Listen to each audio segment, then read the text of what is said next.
اهلا وسهلا البنات، مرحبا بكم اليوم معايا في وصفة او وصفة جديدة لذيذة. اشكال متنوعة ديال الحلوى بعجينة واحدة غتعجبكم ان شاء الله. تبعوا معايا الفيديو للاخر. غنحتاجوا 2 بيضات بحرارة المطبخ، ربعة الزبدة بحرارة المطبخ ايضا، 2 خمارات حمراء، كيس فانيلا، ياغورت بنكهة الفاني او الموز، 2 كيسان الزيت، 2 كيسان سكر سنيدة، كاس مع عمرش ديال المايزينا وقبصة ملح والدقيق حسب الخليط، يعني على حسب النوعية ديالو. اذا غادي نمروا باش نوجدوا العجين اللي غنشكلوا بها عجينه وحده، غنشكلوا بها اشكال مختلفه ومتنوعه ديال الحلوى على بركه الله. اول حاجه غادي ناخذ الزبده ديالي اللي بحراره المطبخ، كيف كتلاحظوا معايا هنايا 4 ديال الزبده. ممكن تستعملوا يا اما هذه اللي كناخذ انا ديال العبار الحلويات او لا تاخذوا ديال الحك. وغادي نضيف عليها 2 كيسان ديال السكر سنيده اللي كنعبر انا بهذا القياس، يعني الكاس او القياس اللي عبرتوا به السكر سنيده غتعبروا به الزيت والمايزينا في نفس الوقت. اذا هنا 2 كيسان هانتوما كيف كتلاحظوا. وممكن ديروا القياس اللي بغيتو، يعني ممكن ما تعمروش الكيسان على حسب الذوق. اذا غادي اول حاجه غادي نحاول نطلق هاد المكونات مع كيس ديال الفانيلا ضروري في الاول. نتوما كيف كتلاحظوا فكتجي لذيذه ورائعه وهشيشه، شكيلات متنوعه، كتذوب في الفم الصراحه. الا جربتيها ما غاديش تقدري تستغني عليها، لان بمكونات جد بسيطه وسهله ومتواجده في المنزل نحضروا شكيلات متنوعه اللي غادي تعجبنا. اذا من بعد ما خلطت المكونات الاولى ديال السكر سنيده مع الفانيلا والزبده، كنضيف عليهم 2 بيضات اللي ذكرنا انهم بحراره المطبخ، قبصه الملح، ومع التخلط دائما الزيت كنضيف كاس بكاس. هانتوما كيف كتلاحظوا كنخلط جميع المكونات بهذه الطريقه حتى كتولي عندي بحال كنخدم شي بوماد. هانتوما نضيف الكاس الثاني بالتتابع، يعني المكونات بالتتابع غير باش نتحكم في الخليط ديالي. غنضيف الياغورت ثم كاس معمرش ديال المايزينا، نخلط المكونات جيدا كيف كتلاحظوا معايا، الدقيق ثم الخمارات. من بعد ما يعني تماسك لي العجين فكنحصل عليه بهذه الطريقه، كنوضعو داخل بلاستيك غذائي او بلاستيكه بحال الطريقه باش ما تقصحش لي العجينه ديالي. وغنبدا نشكل الشكيلات المتنوعه. ممكن تختاروا اي طوابع متواجده عندكم، انا اختاريت الحوايج اللي هي كتعجبني ومتواجده عندي في نفس الوقت. اول حاجه بديت بهذا الشكل، هذا البوق هذا، باش كنشكل اصابع ديال الحلوى، الاصابع اللي من زمان كنا كنديروهم يعني سواء بالماكينه التقليديه او لا بالبوق فقط. بهذه الطريقه غادي نشكل الاصابع كيجيو لذاذ بهشير الصراحه، حلوه اللي كتجي هشيشه بزاف. هانتوما كيف كتلاحظوا. وبطبيعه الحال فكندخلها للفرن عادي، ما كنجهدش عليها بزاف حتى كطيب من التحت، وكنعاود نخليها تاخد داك اللون الذهبي فقط. هنا خديت هذا الطابع اللي عنده جانبين كنشكل به شكلين. هانتوما كيف كتلاحظوا معايا غادي نوريكم. من قبل راه بديت بهذا الشكل يعني الاول، فهذا هو الطابع اللي يعني صراحه اللي ولا متداول بزاف اللي كيتستعمل في الحلويات. هانتوما كيف كتلاحظوا كناخذ كويره ديال العجينه بهذا الشكل وكنحاول انني ندخلها مزيان في الطابه بهذا الشكل. هانتوما بالنسبه للاخوات اللي ما كيعرفوش كيفاش يستعملوا هذا الطابع، هانتوما وكنبدا كنقلع من جناب بشوي بشوي باش ما تخسرش ليا الشكل.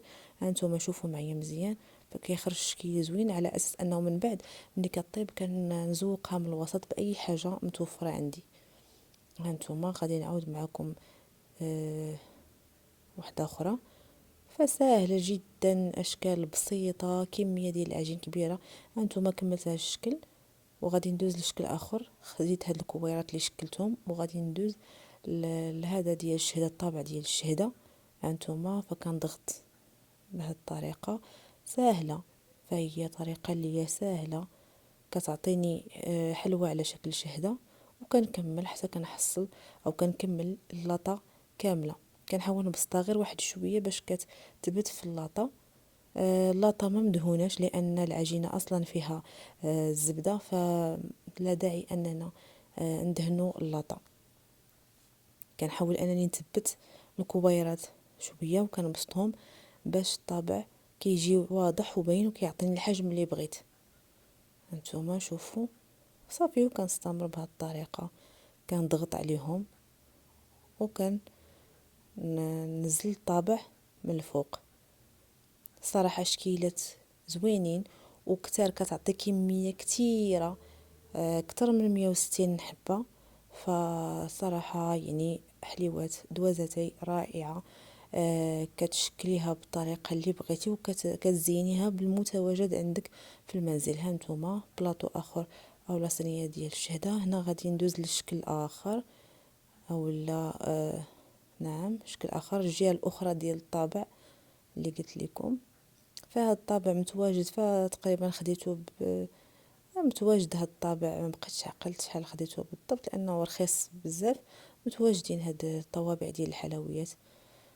اذا هنا هانتوما شفتوا الطريقه كيفاش كندير باش نزول هاد الشكل الاخر ديال الحلوى. شفتوا كيعطيني بحال الشكل ديال البسكوي.